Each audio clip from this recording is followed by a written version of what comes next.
سلام علیکم هموطنان و همزبانان و همدلان عزیز و ارجمند. در استودیو با شما شوکت محمد هستم. امیدوارم از آفت و گزندها و سرایت کرونا ویروس همگی در امان هستید. با این امیدواری و طلب صحتی و امنیت از درگاه پروردگار به خاندان یکایک شما برنامه خبری تحلیلی پیام نیوز را آغاز می‌کنیم. اینک توجه کنید به نامگوی موضوعهایی که در برنامه امروزه پیشکش شما می‌گردد. بحث آمادگی به جشن‌ها، قالین بافی و ثبت اسناد شهروندی در مجلس حکومتی تاجیکستان. الهام جان یعقوبوف رهبری اسوسیاسیون مهاجران آسیای مرکزی در اروپا را مقامات تفتیشاتی لیتوا با نفری سوی قصد به جانش کرده روبرو کرده است. امام علی رحمان فرمان فراخوانی جلسه نخستین پارلمان کشور را به امضا رساند. احتمال رستم امام علی رئیس مجلس ملی تعیین شود. در دوام یک هفته آخر بر اثر بالا رفتن قرب دلار نرخ محصولات نیاز اولیه تا 4-5 سامانی گرانتر شد. میپردازیم به پهلوگردانی بحث آمادگی به جشنها، قالین بافی و ثبت اسناد شهروندی در مجلس حکومت تاجیکستان. در حاشیه ویروس سراسری و بحران اقتصادی جهانی دیروز مجلس حکومت تاجیکستان برگزار گردید. هرچند انتظار می‌رفت در این مجلس حکومت تصمیم‌های جدی‌تر عاید به مبارزه با پهنشوی ویروس کرونا و پیامدهای اقتصادی بحران سرزده خواهد گرفت، دولت مردان تاجیک درباره قالین بافی و زمستان آینده صحبت کردند. طبق گزارش دفتر مطبوعاتی رئیس جمهور، مسئله اولین در مجلس حکومت قرار حکومت جمهوری تاجیکستان درباره برنامه رشد قالین بافی در جمهوری تاجیکستان برای سالهای 2014-2020 بود. در جلسه تاکید شد که قبول این برنامه بر رشد ساحه قالین بافی مساعدت نموده است. طبق این برنامه 7 ساله چند کارگاه قالین بافی تأسیس داده شده، 210 جای کاری تشکیل شده است.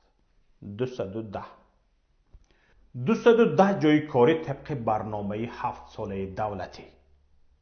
و حکومت هم این مسئله را در مجلسش چون مسئله اول بررسی می کند. امام علی رحمان هم در آخر جهت رشد ساحه قالین بافی تأمین طلبات اهالی با قالین های خوشبافت سپارش های مشخص داد. بعد بررسی این مسئله بسیار مهم، حکومت در مجلسش مسئله آمادگی به زمستان آینده را به بررسی گرفت. رئیس جمهور هم به رهبری وزارت و اداره ها و مقامات اجرایی حاکمیت دولتی شهر و ناحیه های جمهوری سپارش داد که برای در سطح ضروری گذرانیدن معرکه زمستان سالهای 2020-2021 از حاضر تدبیرهای مشخص اندیشیده به مقدار ضروری مواد خوراکواری، سوزشواری از جمله انگشت ذخیره نمایند. خیریت این دفعه به جمع آوری تپک برای 2 سال تاکید نشد. به فکرم رئیس جمهور میداند که به تاکید رئیس جمهور هم مردم امسال به امید انگشت خری و دیگر سوزشواری نشده حتما تپک جمع میکنند، چون کرونا ویروس کار خودش را کرد و دیگر مهاجری بیچاره تاجیک امسال مثل پیشتر برای انگشت پول فرستاده نمیتواند. بعد مسئله آمادگی به زمستان، دولت مردان تاجیک در جلسه به بررسی مسئله های مهم دیگر مثل قانون های جمهوری تاجیکستان درباره فعالیت بهادهی، درباره به قیدگیری دولتی اسناد حالت شهروندی و غیره پرداختند. نهایت در آخر مجلس زمانی که همه شرکت کنندگان خسته شده بودند و قسمت الکی پینک می رفتند، به مسئله آخر رسیدند: مقابله با پهنشوی ویروس کرونا. بحران اقتصادی به وجود آمده از این ویروس اصلا مطرح نبود. شکل پره معلوماتی که دفتر مطبوعاتی رئیس جمهور در این باره ارائه کرده است به این شکل است که میخوانم. دقت دهید. در سامانه پرزیدنت آمده است: پرزیدنت مملکت محترم امام علی رحمان به رهبریت وزارت و ساختارهای زیر تابع آن سپارش داد که توسط وسایط اخبار عامه کارهای ترغیباتی و تشویقاتی و فهماندهی را بهر تأمین حیات سالم از جمله رعایت گیگینی شخصی پرزور نمایند. دستور داده شد که برای تربیت متخصصان سطح بلند آمادگی مؤسسه‌های ساحه‌های تندرستی برای قبول بیماران، وارد ساختن تجهیزات معاصر طبی، نظارت سانیتری گیگینی، مرکزهای خدمت رسانی معیشی، چاره‌های مشخص اندیشیده شده در دایره کارهای آبادانی و استقبال 30 سالگی استقلالیت کارهای ساختمانی در انشاءات تندرستی در شهر دوشنبه ناحیه‌های کشور از جمله در بیمارخانه ناحیه‌ای دنغره برای قریب 300 جای خواب، بنیاد مرکزهای سلامتی، بنگاه‌های معاصر طبی در هر یک دهات و شهرک تیزانیده شود. همین قدر. تمام.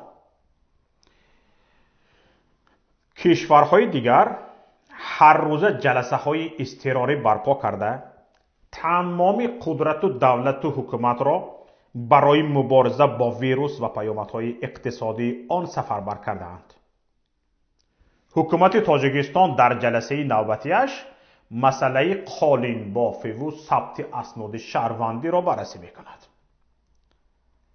اکثر کل کشورهای جهان بودجه های سال جاریشان را بازبینی میکنند و هر قدر میتوانند برای مبارزه با بحران اقتصادی مبلغ جدا کنند.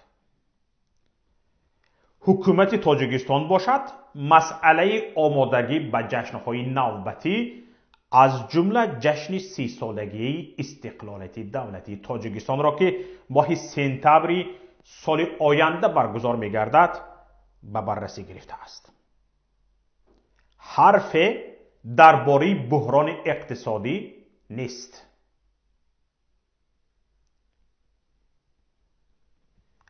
صدها هزار مهاجر کاری که بنابر بسته شدن راه‌ها نتوانستند به روسیه روند و نان برای خوردن ندارند.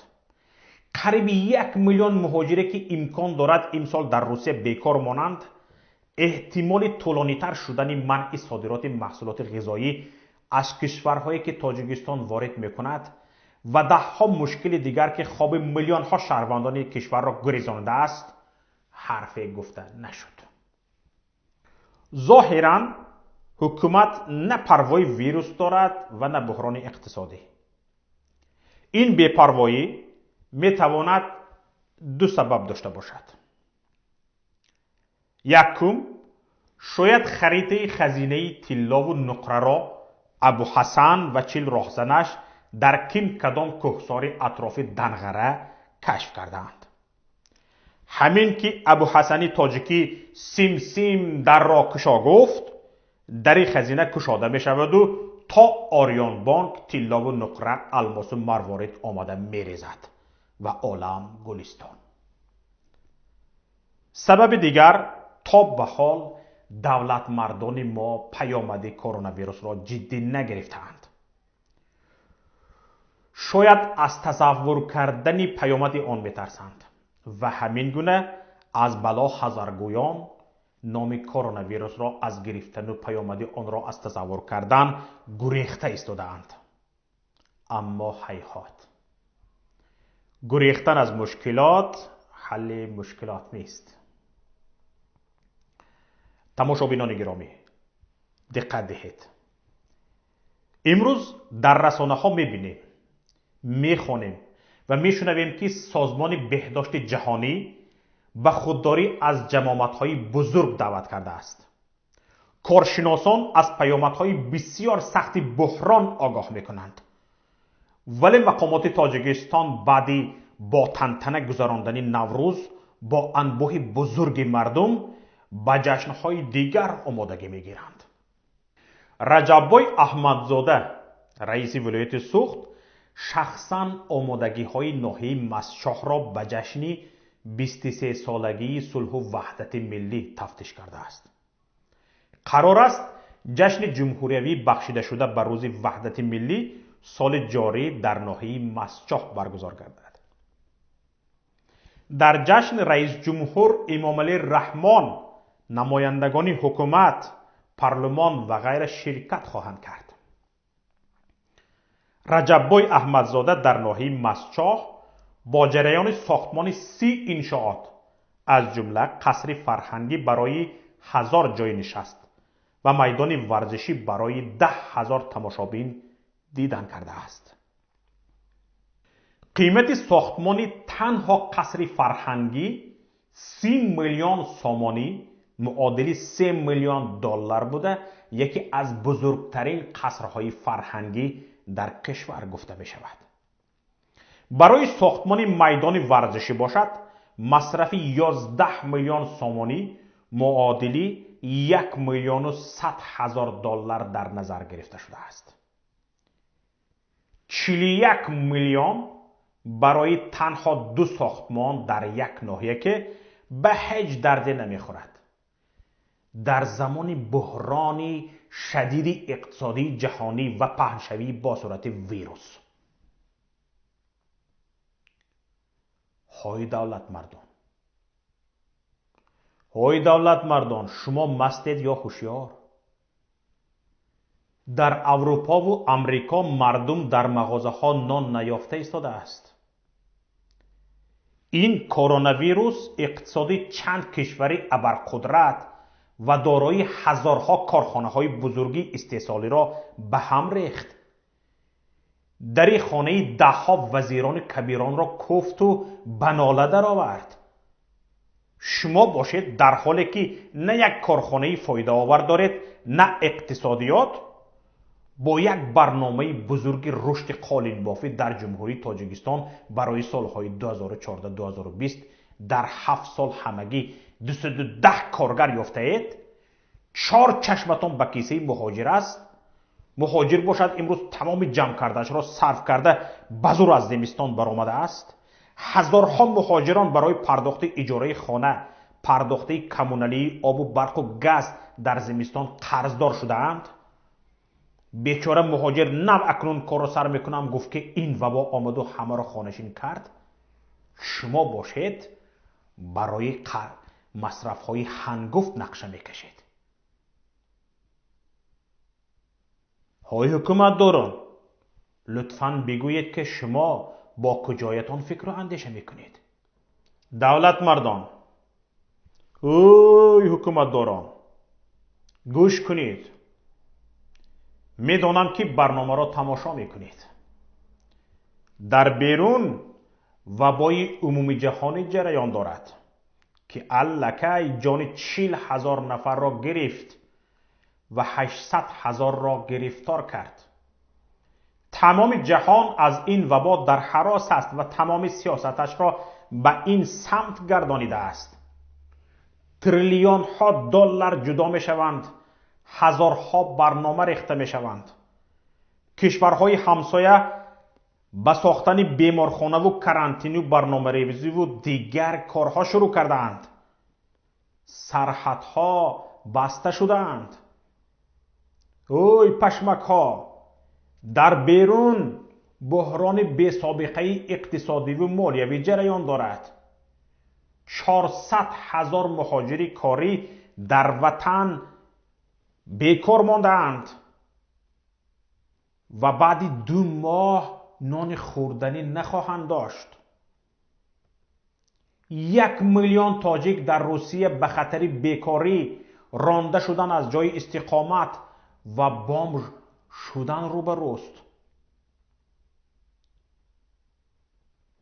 اوی حکومت داران، چند کشور صادرات مواد غذایی را یا منع کردند یا محدود. تاجیکستان 70% مواد مورد نیازش را وارد می کند. خودتان می دانید. خطر کمبود غذا به کشور تهدید می کند. یک بار دنبه ها را از آن کرسی های نرم برداشته به بیرون نگاه کنید. تماشابینان عزیز، برنامه ما ادامه دارد. اکنون چند خبر و رویدادها از رسانه های دیگر را همکارم صفیه گزارش می‌دهد. نفری را که پلیس شهر کاوناسی لیتوا با اتهام حمله به ایلهامجان یعقوبов راهبری اسوسیاسیای مهاجران آسیای مرکزی در اروپا بازداشت کرده بود، علاقه مقامات تفتیشاتی این کشور با یعقوبov روبرو کرده است. اما پلیس از ایلهامجان یعقوبov خواسته است به دلیل خلل نیافتن تفتیشات نام متهم به حمله را آشکار نکند. رادیوی آزادی می نویسد پلیس شهر کاوناسی لیتوا به این رسانه گفته است کارمندان پلیس در جای حادثه شخص حمله‌ور را معین کردند که شهروند جمهوری تاجیکستان و زاده سال 1993 می باشد.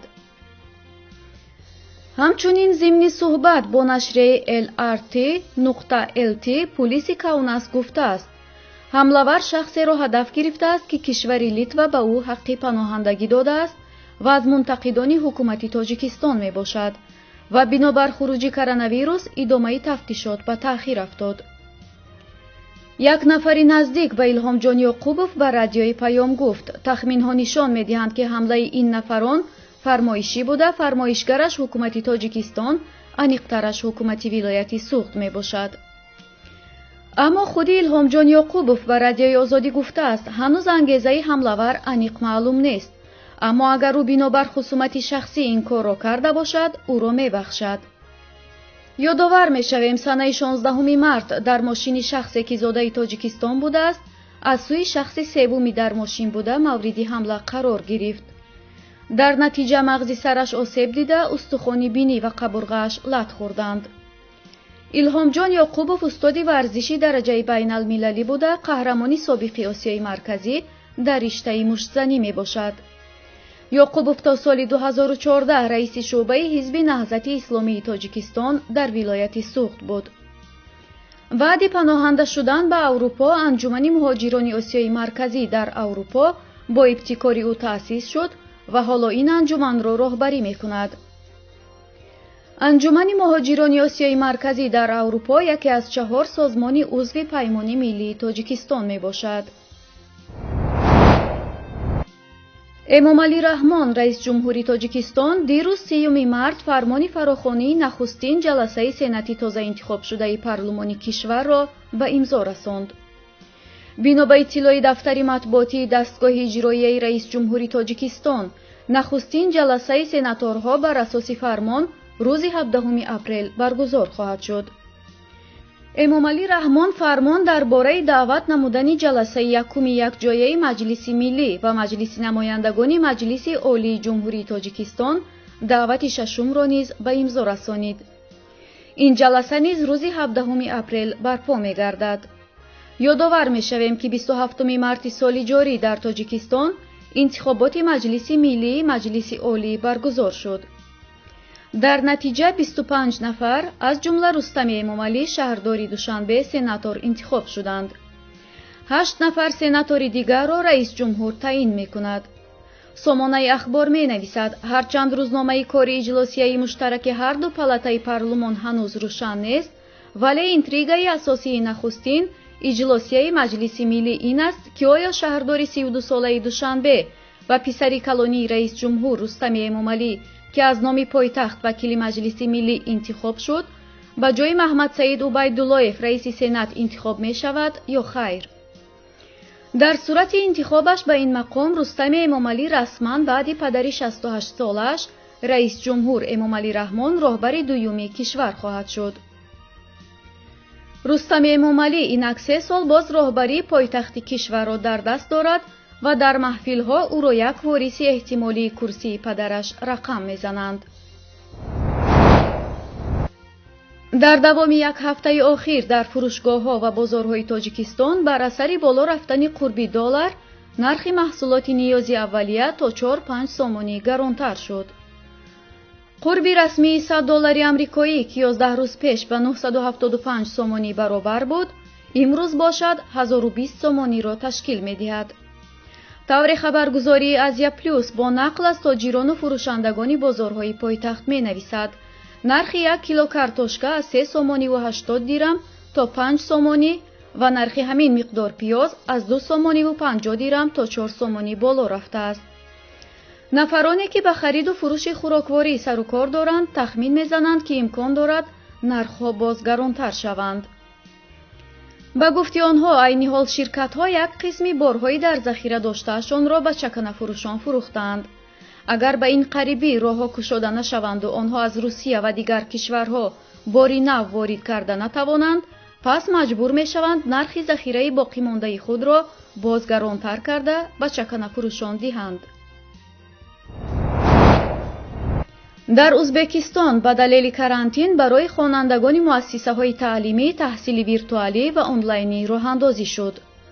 тавре хабаргузории Узтак гузориш медиҳад, дар ин бора Шерзод Шерматов, вазири маорифи Узбекистон, дар канали телеграмии худ хабар додааст. дар канали телеграмии вазири маорифи Узбекистон гуфта шудааст, ки аз субҳи 3 март дар Узбекистон тарҳи таҳсили фосилаи мактаби онлайни роҳандозӣ шуд. Для нас пока еще точно неизвестно, закончится ли этот учебный год в конце мая или продлится до лета. Когда дети продолжат обучение, также неизвестно. Этот вопрос будет решать специальная республиканская комиссия. Главная задача родителей на сегодня — следить за тем, чтобы их дети регулярно обучались. Они не должны пропускать свои телеуроки, а следить за успеваемостью и оценивать домашнюю работу учителя будут дистанционно. дарсҳои видеоӣ аз тариқи шабакаҳои телевизионӣ National Geographic, Eurosport, Охота и Рибалка, Muz TV, TVC, Fashion TV ва Ru TV пахш мешавад. ин ҳам дар ҳолест, ки вазорати илм ва маорифи Тоҷикистон эълон кардааст, ки бидуни карантин дарсҳои муассисаҳои таълимӣ сар аз 1 апрел оғоз мешавад ва хонандагон баъди таътили баҳорӣ ба дарс ҷалб карда хоҳанд шуд. این بود تحلیل و شرح خبرها تا این دم. برنامه‌های دیگری ما در شبکه‌های اجتماعی و پایگاه پیام نقطه نت قابل دریافت است. خیر تا برنامه‌های دیگر، السلام علیکم و رحمت الله.